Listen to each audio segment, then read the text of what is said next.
On va faire un résumé ultra rapide du livre Juste la fin du monde de Jean-Luc Lagarce. On va expliquer l'action, ensuite on va expliquer le point de vue de chaque personnage et en conclusion, on se posera la question de quel est l'intérêt de ce livre. On attaque tout de suite avec l'action. On a notre personnage principal, c'est une pièce de théâtre, qui s'appelle Louis. Il a 34 ans et tout de suite dans le prologue, il nous annonce qu'il va mourir. Donc ce garçon qui va mourir, ça fait 12 ans qu'il n'est pas parti dans sa famille et il veut retourner les voir pour leur annoncer. Là, on peut à peu près dire qu'on a résumé tout ce qui se passe dans le livre en matière d'action. À la fin, il va rentrer chez lui, il aura passé un dimanche en famille et il n'aura pas réussi à leur dire. Donc il prend le train et pendant qu'il prend le train, il se dit bah voilà, il va bientôt mourir et il n'a pas pu dire à sa famille qu'il était malade. Donc on comprend bien que l'intérêt de ce livre, ça n'est pas l'action parce qu'il ne se passe pas grand-chose. On va voir maintenant un petit peu les personnages qui sont dans cette pièce et ce que chacun exprime et ressent. Parce que c'est ça qui est intéressant dans la pièce. On a un autre personnage qui s'appelle Antoine, qui est le frère de Louis, qui est un peu en rivalité avec lui. On a sa petite sœur, Suzanne, qui a une petite vie tranquille, qui habite chez sa mère. Elle dit quand même, je gagne mes sous, c'est moi qui ai payé la télé. On voit que c'est pas une famille d'intellectuels. D'ailleurs, on a la mère qui, par exemple, raconte les dimanches de quand ils étaient petits, ils allaient se promener. Le papa, il était tout fier parce qu'il avait acheté une voiture noire. Il faisait des pique-niques au bord de l'eau. On voit que c'est une vie simple, que c'est une famille qui est simple. On a un autre personnage qui intervient parfois, qui est Catherine. Catherine, c'est la femme d'Antoine. Ils ont 2 enfants qui sont absents pendant la pièce parce qu'ils ont été passés le dimanche dans la belle famille. Donc la famille de Catherine, c'était déjà prévu à l'avance. Et comme Louis fait la surprise d'arriver, il ne dit pas encore que c'est pour annoncer qu'il va mourir, d'ailleurs il ne l'annoncera jamais. Elle commence tout de suite en s'excusant, Catherine, désolée, mais les enfants, c'était prévu qu'ils aillent là-bas, donc on n'a pas voulu changer le programme. On apprend aussi que le père s'appelait Louis, mais il est absent dans la pièce parce qu'il est mort. On en parle un petit peu, par exemple quand il partait passer des dimanches en famille. Et autre fait très surprenant, ils ont appelé le fils d'Antoine Louis, et c'était le souhait d'Antoine en hommage à son père. Dans cette pièce, ce qui est surprenant, c'est qu'il y a beaucoup de monologues. Les personnages ne parlent pas vraiment entre eux, il y en a toujours un qui prend la parole et qui parle comme ça pendant des pages. Et le langage n'est pas fluide. Chaque fois qu'il commence une phrase, il s'arrête en plein milieu, il bifurque sur une autre idée ou il revient en arrière. Et tout ça pour dire quoi? Pour montrer qu'ils n'arrivent pas à communiquer. L'intérêt de cette pièce finalement, c'est quand même de comprendre pourquoi est-ce que les gens souffrent tellement dans cette famille. En tout cas, c'est l'intérêt que moi j'ai fini par y trouver. Et là-dedans, c'est vrai que l'auteur, il a quand même du talent. On comprend qu'il y a un gros enjeu dans la rivalité entre Louis et Antoine. On voit que dans leur enfance, en fait, Louis se plaignait toujours d'être malheureux. Louis exprime que ça s'est rejoué dans sa vie plus tard. Chaque fois qu'il s'attache à des gens, il ne sait pas l'exprimer et du coup les gens finissent par en conclure qu'il n'a pas besoin d'eux, qu'il ne les aime pas et il se retrouve seul. Et ça trouve son origine, d'après lui, dans sa famille où c'était déjà le cas. Il se sentait malheureux, seul. Et Antoine va nous donner un autre point de vue. Il dit finalement cet enfant c'était plus ou moins un manipulateur. À sa façon de toujours montrer qu'il était malheureux, il faisait passer Antoine pour une brute, pour un méchant. Et il dit mais finalement moi je ne faisais que me défendre.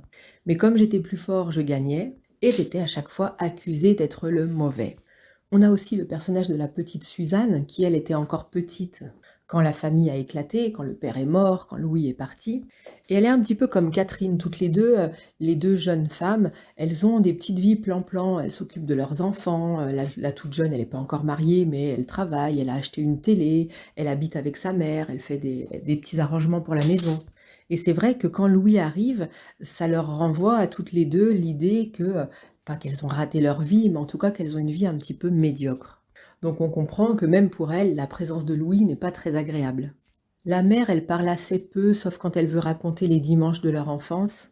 Quand elle intervient, c'est toujours pour dire à Antoine de ne pas interrompre Louis ou alors de ne pas l'agresser. Et finalement, dans tout ce micmac, dans tous ces gens qui sont tout le temps en colère avec tous ces monologues où chacun exprime sa souffrance, Louis finit par prendre la décision de se retirer. Il y a aussi un passage où il parle avec son frère Antoine et il lui dit « J'ai fait un rêve et je voudrais bien te le raconter ». parce que pour lui, c'est une façon d'exprimer quelque chose qu'il a au fond de lui, et Antoine le coupe, il lui dit « ça suffit, il y en a marre de tes histoires, t'es toujours en train d'en faire des tonnes ». Et en gros, il lui dit « ton rêve, j'ai pas envie de l'écouter ». On voit bien quand même aussi que ce personnage de Louis, il a du mal à trouver sa place dans la famille, et on peut le relier plus ou moins à la vie de l'auteur, qui était lui aussi en fin de vie quand il a écrit ça, parce qu'il était atteint du sida. C'était déjà un auteur de théâtre, donc plutôt un monde d'intellectuels. Il était homo, il n'avait pas fondé une famille à l'image de celle de ses parents ou de son frère. Et même si le personnage dans le livre, on a l'impression qu'il ne peut jamais en placer une, l'auteur, c'est quand même quelqu'un qui écrivait des pièces, qui savait s'exprimer. Et, paradoxalement, qui ne savait pas se faire entendre dans sa famille. Voilà, on va terminer ce résumé avec le titre. Le titre, c'est juste la fin du monde. Et je trouve que c'est un titre qui nous montre très bien ce que l'auteur veut exprimer dans cette pièce. C'est que pour lui, sa mort, c'est la fin du monde. Quand il va mourir, c'est la fin de son monde à lui. Et en même temps, il arrive avec cette ambivalence en disant « Non, non, mais c'est juste que je vais mourir, je ne veux pas vous déranger, mais je vais quand même mourir ». Alors dans tout ce livre, on perçoit très bien sa douleur à lui. Il est assez empathique, il est quand même assez bien capable de décrire à quel point les autres autour de lui peuvent aussi souffrir de cette situation. On voit à quel point Antoine, il dit aussi à un moment moi, de toute façon, il m'arrive jamais rien, je passe pour celui qui est une brute, et puis si par malheur il m'arrive quelque chose, on se dit oui, mais bon, c'est pas grave, vu que ça arrive à Antoine et que lui, de toute façon, il va toujours bien. Donc on voit que l'auteur, il arrive quand même à comprendre ce qui peut rendre Antoine malheureux. Mais quand même, il part en n'ayant pas dit qu'il était malade et qu'il allait mourir. Et même si c'est peut-être une défaite pour lui, je trouve que c'est aussi une façon très cruelle de les laisser avec leur culpabilité. Parce qu'il dit, Antoine, et les autres membres de la famille l'expriment aussi, qu'il culpabilise de voir que Louis n'est pas heureux, que Louis ne veut pas d'eux, que Louis a dû partir, qu'il n'a pas de place dans sa famille. Et lui, il vient et il dit, quelques mois après, je serai mort, je leur ai promis que je reviendrai, que je donnerai des nouvelles. Et puis voilà, je suis mort. Moi, ça me laisse un peu sur ma faim, justement, parce que après la famille, il leur reste quand même à vivre avec cette douleur. Et je le trouve pas très altruiste, ce personnage de Louis. Parce que même s'il est capable de plus de sensibilité, de plus d'empathie, de savoir ce que ressentent les autres, il a un peu un côté dramatique, du genre « excusez-moi de déranger vos petites affaires, mais moi je vais mourir ». Et en même temps, puisque vous n'êtes pas capable de m'écouter, puisque vous ne répondez pas à mes attentes, puisque je n'ai pas la place que j'aurais mérité d'avoir, je pars avec mon secret. Et pourtant, il n'en part pas heureux, puisque dans l'épilogue, il finit par raconter un jour où il s'est perdu dans la montagne, et il marchait tout seul, et il aurait bien voulu pousser un cri de joie, mais il s'en est privé. C'est un peu comme s'il ne s'était pas vraiment autorisé à vivre pour pas les déranger, parce que cet enfant un petit peu spécial dans la fratrie, un petit peu à part, son étrangeté et surtout sa souffrance dérangeait les autres. Donc il en est arrivé à la conclusion qu'il valait mieux qu'il se retire, lui, avec sa souffrance. Mais il n'est pas parti en les allégeant. Pas du tout. Il part en disant « je pars mais je meurs ». Et je meurs seul dans mon chagrin, sans l'avoir partagé avec vous. Voilà, c'est un résumé qui, bien évidemment, a une part d'interprétation. Je partage ce que moi j'ai ressenti en lisant le livre. Donc n'hésitez pas à vous opposer à ce que je dis, à me dire que votre interprétation est différente, à me l'écrire en commentaire. Je trouverais ça toujours très intéressant. Et comme on s'approche du bac, bon courage à tous ceux qui choisiront de présenter ce livre.